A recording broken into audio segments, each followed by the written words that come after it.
চতুর্থ যে কথাটি বলা হচ্ছে, আসিফ লেখেন, চতুর্থ এ মামলায় স্থানীয় সরকার বিভাগ পক্ষভুক্ত ছিল না এবং রায়ে স্থানীয় সরকার বিভাগের প্রতি কোনো নির্দেশনার উল্লেখ নেই। এখানে মানে আমি বলবো যে এটা আসলে চরম অজ্ঞতা নাকি আর আর কিছু বলার নাই।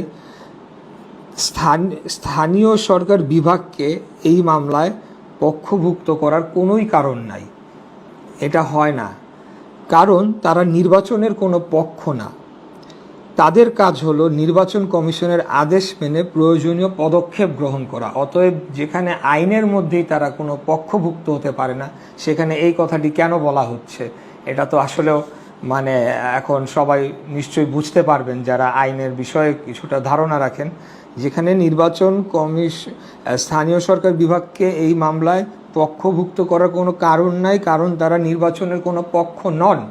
তাহলে কেন উপদেষ্টা বলছে যে স্থানীয় সরকার বিভাগ পক্ষভুক্ত ছিল না এবং রায়ে স্থানীয় সরকার বিভাগের প্রতি নির্দেশনার কোনো উল্লেখ নেই?